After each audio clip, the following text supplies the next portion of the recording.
احمدہ ونصلی علی رسول الکریم اما بعد اعوذ باللہ من الشیطان الرجیم بسم اللہ الرحمن الرحیم۔ ویورز، آج سے ہم ولاگز کا ایک نیا سلسلہ بھی شروع کر رہے ہیں۔ ایک تو آلریڈی یہ جو بنگال کا اسکرپٹ تھا اور اس کا بیک گراؤنڈ تھا وہ ہم نے تاریخ میں شروع کیا ہوا ہے، اس کو دو تین ولاگ ہم کرتے رہیں گے۔ آج سے ہم اسلامک ہسٹری بھی اس کے ساتھ شروع کر رہے ہیں۔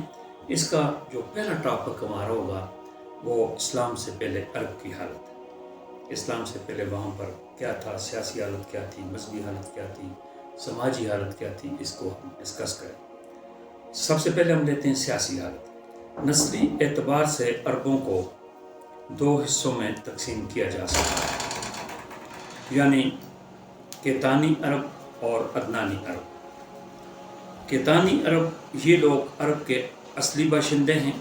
ابتدا میں جنوبی عرب میں آباد تھے، بعد میں ان کے بعض قبائل ملک کے شمالی حصوں میں بھی منتقل ہو گئے۔ ان لوگوں کا تمدن زمانہ قبل از تاریخ سے تعلق رکھتا ہے۔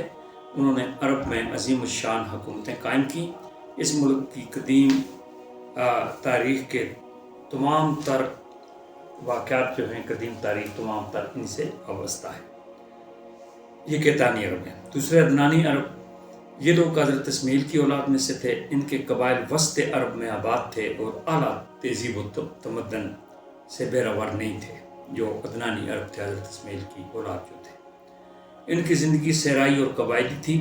اسی نسلی اور تمدنی اختلافات کی وجہ سے یہ دونوں قومیں اکثر برسرے بیکار رہتی تھیں، یعنی کیتانی عرب جو اپنے آپ کو سولائز سمجھتے تھے اور عدنانی عرب جو کہ خانہ بدوش تھے، حضرت اسماعیل کی اولاد تھے، یہ ایک دوسرے کے ساتھ برسرے بیکار رہتے تھے۔ عرب کی سیاسی تاریخ کا آغاز طلوع اسلام سے ہوا۔ اس سے قبل سارا ملک سیاسی انتشار اور لا قانونیت کا شکار تھا۔ سارے جزیرہ نما میں ایک بھی ایسی حکومت نہیں تھی جس کی طرف حصول انصاف کے لیے رجوع کیا جا سکے، یعنی کوئی سولائز نظام نہیں پایا جاتا تھا۔ رسول صلی اللہ علیہ وسلم کے ظہور قدسی کے وقت سیاسی اعتبار سے عرب کے یہ حصے تھے۔ شمالی عرب تھا پہلے۔ تیسری صدی عیسوی میں چند کیتانی قبائل یمن کے علاقے سے ترک وطن کر کے شمالی عرب میں آباد ہو گئے۔ یہ شمالی عرب تھا اور وہ اپنے ساتھ بلند پایا تہذیب و تمدن لائے، اور انہوں نے اس علاقے میں دو قابل ذکر حکومتوں کی بنیاد ڈالی جو ظہور اسلام تک قائم رہیں۔ ان میں سے ایک حکومت جو غسانی حکومت کہلاتی تھی، شمال مغربی عرب میں قائم تھی۔ حکومت سرحد شام سے، یہ حکومت سرحد شام سے ملحق تھی۔ شام کا جو ملک ہے یہ ایک کافی زمانے سے تھا اور ایک رچ ملک تھا، جس کے ساتھ عربوں کی باقیوں کی تجارت ہوتی تھی، عراق کے ساتھ اور اس کے ساتھ۔ یہ حکومت سرحد شام سے ملحق تھی، یہ جس کو ہم نے غسانی حکومت کہا ہے، اس لیے بہت جلد رومی حکومت کے زیر اثر آ گئی، یعنی چونکہ یہ سرحد شام یہ بادشاہ روم کا عیسائیوں کے اس پر قبضہ تھا، تو یہ بھی ان کے زیر اثر آ گئی اور غسانی فرمان رواؤں نے عیسائی مذہب قبول کر لیا۔ دوسری لخمی حکومت تھی جو شمال مشرقی عرب میں قائم ہوئی اور جس کا پایہ تخت ہیرا تھا۔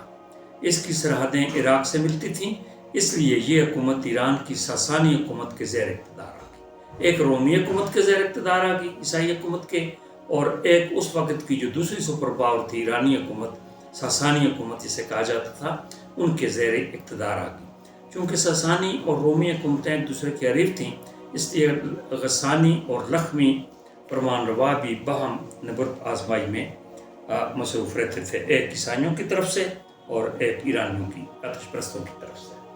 جنوبی عرب، 6 صدی عیسوی میں جنوبی عرب کی عظیم الشان حمیری حکومت کو حکومت حبشہ نے تباہ کر دیا اور یمن کو اپنی حکومت میں شامل کر کے ابرہ کو حاکم یمن مقرر کیا۔ اس ابرہ کو آپ یاد رکھیں گے۔ ابرہ عیسائی مذہب کا پیرو تھا، چنانچہ اس نے خانہ کعبہ کو منہدم کرنے کی غرض سے 570 ہجری میں مکہ معظمہ پر حملہ کیا۔ چونکہ وہ ہاتھی پر سوار تھا، اس لیے اس کی فوج کو اصحاب الفیل کہا جاتا ہے۔ الم تری کیف فعل ربک باصحاب الفیل، یہ قرآنی آیات بھی ہیں سورہ فیل کی۔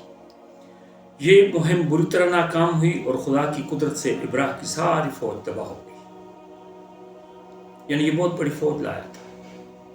اس سے پہلے یہ عبد المطلب کا یہ ٹائم تھا حضور صلی اللہ علیہ وسلم کے دادا کا، تو وہ 2 دفعہ اس کے ساتھ مذاکرات کے لیے بھی گئے تھے کہ آپ اللہ کے گھر پر حملہ نہ کریں، لیکن اس نے ان کی بات نہیں مانی تھی۔ تو پھر عبد المطلب نے تمام قبائل کو اکٹھا کر کے رب کعبہ کو گواہ کر کے ایک خطبہ دیا، بڑا مشہور خطبہ تھا، کہ تمام قبائل کو اکٹھا کیا کہ اور اللہ تعالیٰ سے فرمایا کہ میں کعبہ کی حفاظت سے معذور ہوں، کیونکہ ابراہ کا مقابلہ نہیں کر سکتا، اس لیے کعبہ کے مالک آپ ہیں تو آپ ہی اس کی حفاظت کریں گے۔ پھر اللہ ہی نے اس کی حفاظت کی اور اس کے لشکر کو ذلیل و خوار کیا۔ یہ مہم بری طرح ناکام ہوئی اور خدا کی قدرت سے ابراہ کی ساری فوج تباہ ہوئی۔ خسرو اول ایران کے بادشاہ کے عہد میں ساسانیوں نے یمن پر قبضہ کر دیا۔ اس طرح طلوع اسلام کے وقت یمن اپنی خود مختاری کھو چکا تھا اور وہ حکومت ایران کا باقاعدہ صوبہ تھا۔ پھر وسطی عرب میں، یہ جنوبی عرب کو ہم نے ڈسکس کیا، ملک کا یہ حصہ تہذیب و تمدن اور مرکزی حکومتوں سے بالکل ناآشنا رہا۔ اس علاقے کا بے آب و گیا ریگستان عرب قبائل کے لیے قدرتی محافظ کا کام دیتا رہا۔ بڑی حکومتوں کے لیے اول تو اس علاقے میں کوئی جاذبیت نہیں تھی، صحرا تھا، اور اگر کسی حکومت نے اسے فتح کی کوشش کی تو خود بخود ناکام ہو کر رہے گی، کیونکہ اتنا بڑا صحرائی علاقہ عبور کرنا ان کے بس کا کام نہیں تھا۔ حجاز اور نجد کی تمام آبادی مختلف قبائل میں بٹی ہوئی تھی۔ ہر قبیلہ اپنے سردار کے ماتحت خود مختار ہوتا تھا۔ سردار کے انتخاب میں عمر کی بزرگی، فہم و فراست، سخاوت، شجاعت وغیرہ کا خاص خیال رکھا جاتا تھا۔ یہ اس کی صفات ہوتی تھی قبیلے کے شیخ کی یا سردار کی۔ جمہوریت ان کی گھٹی میں پڑی تھی اور وہ موروثی عمارت کی تصور سے نابلد تھے، یعنی منتخب کرتے تھے، سردار منتخب کرتے تھے، وہ باپ دادا کی طرف سے نہیں آتا تھا، اور ان کے سردار کو مطلق الحنانی کی مجال بھی نہیں تھی، کیونکہ اس کی شورا ہوتی تھی۔ قبیلہ کے سردار کو شیخ کہتے تھے۔ شیخ قبیلہ کے جملہ مفادات کی نگہداشت کرتا تھا۔ لڑائی کے موقع پر افراد قبیلہ کی قیادت اس کے ہاتھ میں ہوتی تھی اور مال غنیمت سے اسے مخصوص حصہ دیا جاتا تھا۔ زمانہ امن میں اراکین قبیلہ کے باہمی جھگڑے اس کی مداخلت سے طے ہوتے تھے۔ عرب قبائل آپس میں عموماً برسر پیکار رہتے تھے۔ اکثر جھگڑوں کی ابتدا بالکل معمولی باتوں سے ہوتی تھی، لیکن لڑائیوں کا سلسلہ کئی پشتوں تک جاری رہتا تھا اور خون کی ندیاں بہہ جاتی۔ بعض اوقات چند قبیلے مل کر کسی طاقتور قبیلے کے خلاف متحدہ محاذبی بنا لیتے تھے۔ ان حالات میں وسطی عرب میں امن و امان کا نام و نشان موجود نہیں تھا، کیونکہ قبائل ایک دوسرے کے ساتھ برسر پیکار رہتے تھے۔ اقتصادی حالت، یہ ہم نے اس کی اسلام سے پہلے عرب کی سیاسی حالت بیان کی، جس میں ہم نے عدنانی کیتانی قبائل، عدنانی، شمالی عرب، پھر جنوبی عرب، پھر وسطی عرب، اس کو ہم نے ڈسکس کیا۔ نیکسٹ ہم اپنے ولاگ میں اس کی اقتصادی، معاشرتی اور مذہبی حالت کو زیر بحث لائیں گے۔ آج کا یہ مختصر ولاگ اسی پر ختم کرتے ہیں۔ شکریہ۔ آپ اسے اگر پسند آئے تو سبسکرائب کر دیں۔